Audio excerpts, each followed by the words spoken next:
At MIT, one of America's top colleges, Professor Gerald finishes his math lecture and makes an announcement. He's about to put an impossible math problem on the hallway board. Whoever cracks it gets their name honored by the entire college. He tells his students that some of his former students solved similar challenges, and now they're leading experts in their fields. They have until the semester ends. But here's the twist. A janitor named Will Hunting spots the problem while cleaning. He stares at it for a moment, then goes home. That night, he starts working on it, on his bathroom mirror. The next day, when no one's watching, he grabs the chalk and writes down the full solution. He solved it in just one day. Outside work, Will hangs out with his crew. One day at a baseball game, he sees someone from his past, a guy who used to mess with him back in school. Will's blood boils. He walks straight up to him with his friends and throws the first punch. The fight gets ugly. Will beats the guy badly. His friends drag him off before it goes too far. But it's already too late. Police show up. When an officer tries to stop Will, he punches him too. They arrest him on the spot. Meanwhile, Professor Gerald discovers someone solved his problem. He checks the board and can't believe his eyes. The answer is perfect. He asks his best students if any of them did it. They all say no. Now he's obsessed. Who is this mystery genius? His next class is packed. Everyone wants to know who cracked the code. Gerald asks the person to come forward. Silence. No one moves. So he writes another problem on the board, one that took him 2 years to solve. He's convinced this mystery person won't solve it in a single day. But guess what? Will gets out of jail temporarily and goes back to work. He sees the new problem and starts solving it right there. Professor Gerald walks out of his office and catches Will writing on the board. He yells at him, thinking he's vandalizing it. Will panics and runs. Later, Gerald checks the board. His heart stops. Will solved the second problem too. That's when it hits him. The janitor is a hidden genius. After work, Will meets his boys and they hit up a bar. His friend Chucky tries to impress some girls by lying that he studies at MIT. A guy nearby overhears and decides to test him. He throws history questions at Chucky. Chucky freezes. He has no answers. Will steps in to save his friend. He destroys the guy with facts and logic, then tells him he learned all of it for free at the public library. The guy walks away embarrassed. One of the girls, Skyler, is impressed. She walks up to Will and hands him her number. She liked his confidence. Will even shows the number to the guy who tried to embarrass them. Back at the courthouse, Professor Gerald tracks Will down. Will is facing serious charges now. Assault on a police officer. The judge looks at his record. Theft, fights, multiple arrests. He's not letting this one slide. Will's going to jail. Bail is set at $50,000. But then, something unexpected happens.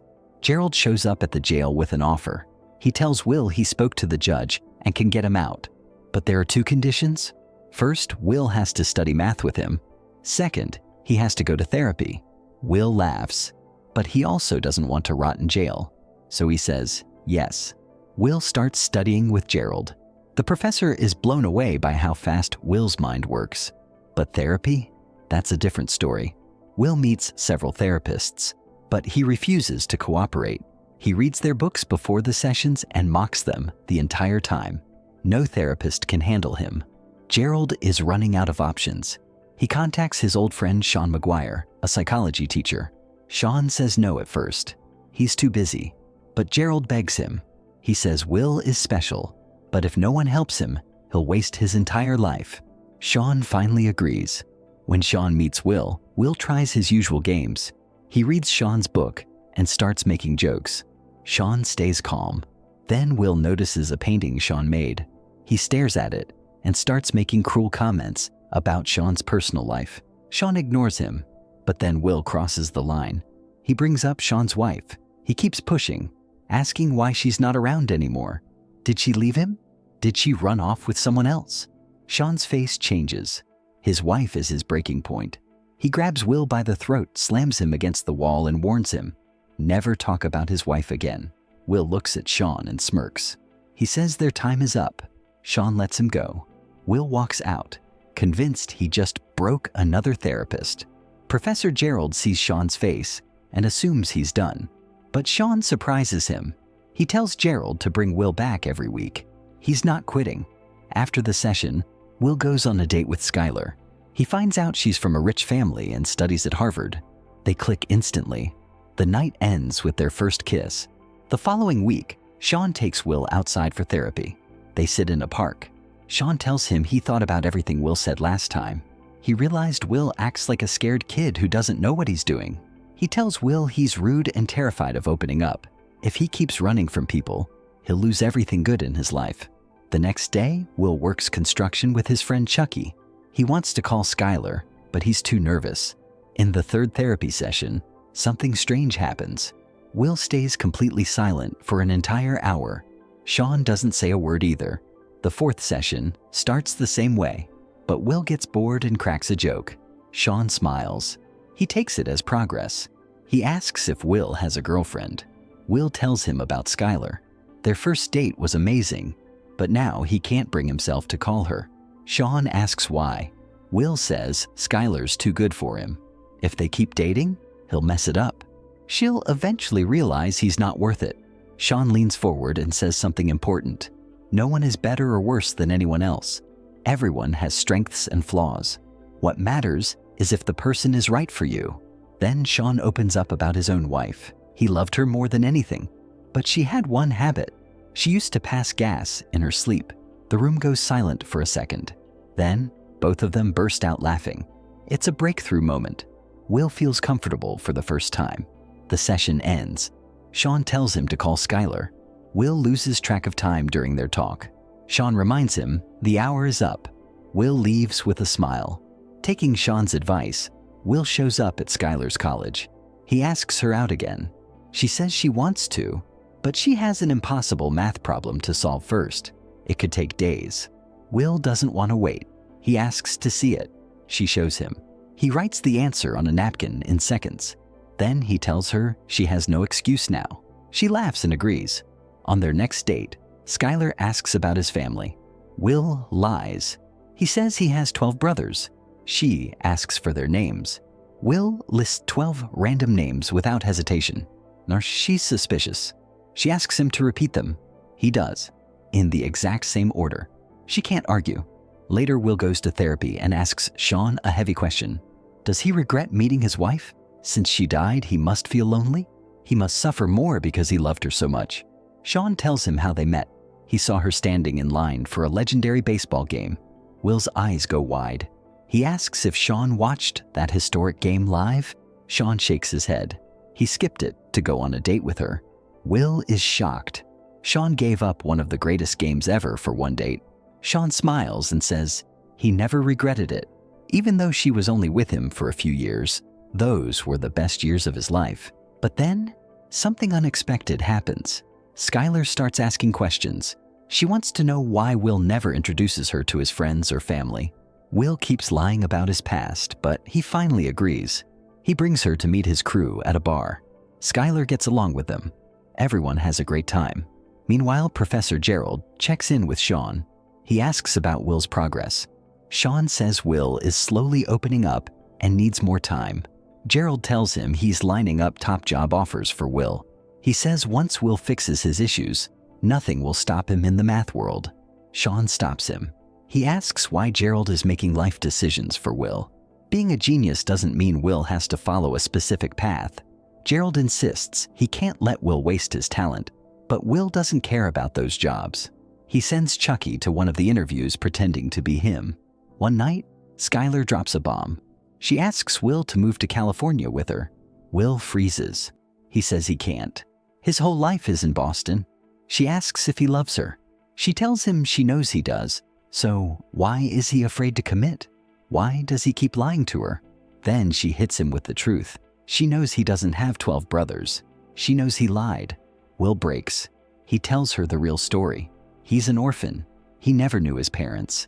He bounced between foster homes his whole childhood. In one of those homes, he was beaten. Badly. Skyler starts crying. She tells him it doesn't matter. She'll stay with him no matter what. But Will pushes her away. He says he doesn't need anyone's help. Deep down, he's terrified of letting someone in and then losing them. Skyler's voice cracks. She tells him she loves him. She'll never leave. Will looks at her and lies. He says he doesn't love her. Then he walks out, leaving her alone, crying. After weeks of pressure from Gerald, Will finally agrees to take a job interview. He goes, but he doesn't even try to get the job. In therapy, Sean asks Will one simple question. Who do you trust most in your life? Will answers without thinking. Chucky, his best friend. Sean nods. He tells Will that Chucky is loyal, but friendship alone won't pay the bills. He asks Will how he plans to make money. Will shrugs and says he'll work construction, daily wages. He's good at it. He can do it for life. Sean leans back and says something that cuts deep. Will has lived his whole life as a laborer. It's his comfort zone. Leaving it scares him, and that fear will stop him from ever building a better life. But here's the thing. Sean doesn't push him to take the job Gerald wants. He just asks one question.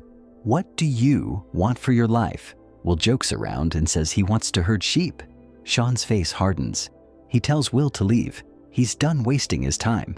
Either answer honestly or get out. Will snaps. He shouts back. Sean raises his voice and asks again, what do you want to do with your life? Will stays silent. Sean tells him to leave the room. Now, before Skyler leaves for California, Will calls her to say goodbye. She tells him one last time that she loves him. He smiles but doesn't say it back. His fear won't let him. He's convinced his heart will break someday anyway. The next day, Will tells Chucky he's not taking any job. Skyler's gone. He'll stay here and do construction with his boys. They'll live close, stay comfortable. Nothing will change. But then something unexpected happens. Chucky stops him. He tells Will the truth. He says in 10 years, he'll still be here. But if Will is still here in 10 years, it'll break his heart. Chucky says he has one wish. Every morning when he comes to pick Will up, he hopes Will won't be home. He hopes Will left to do something better with his life. Will stands there, speechless. Meanwhile, Professor Gerald and Sean argue. Gerald says Sean is failing. He's not convincing Will to take the job. Sean fires back. They can't force Will to make huge life decisions. Will doesn't even know what he wants yet. Sean explains that Will is afraid of abandonment. That fear keeps him from letting anyone get close. Gerald doesn't want to hear it. He calls Sean a failure. Sean stays calm. He says he's not a failure. He chose this life, and he's happy with it. At that exact moment, Will walks in and hears everything. Gerald leaves so the therapy session can begin. Sean pulls out a file. It has photos of Will's injuries from his foster father. Will asks if Sean has ever seen a child beaten like that. Sean pauses.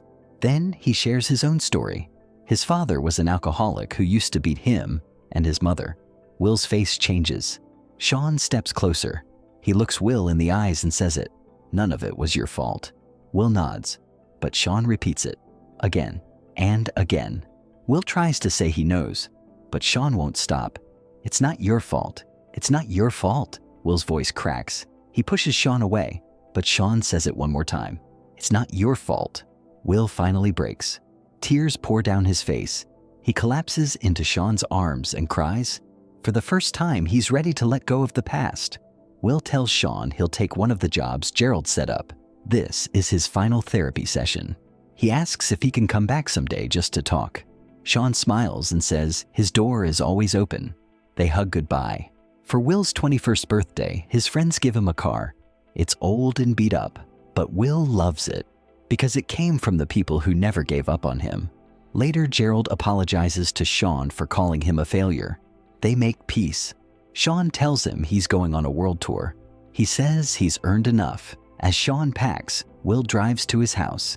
He leaves a letter in the mailbox and drives off. The next morning, Chucky comes to pick Will up for work. He knocks. No answer. He looks through the window. The place is empty. Will is gone. Chucky smiles. He understands. Will finally chose his path. Sean finds the letter. He reads it. Will wrote that he's not taking the job. He's going to California to find Skyler. Sean smiles and walks inside. He says the kid finally figured it out. The genius is going to build something good now. The story ends with hope. Will is free. He's following his heart. And for the first time in his life, he's not running away from something. He's running toward it. The end. Thanks for watching, and don't forget to subscribe for more stories.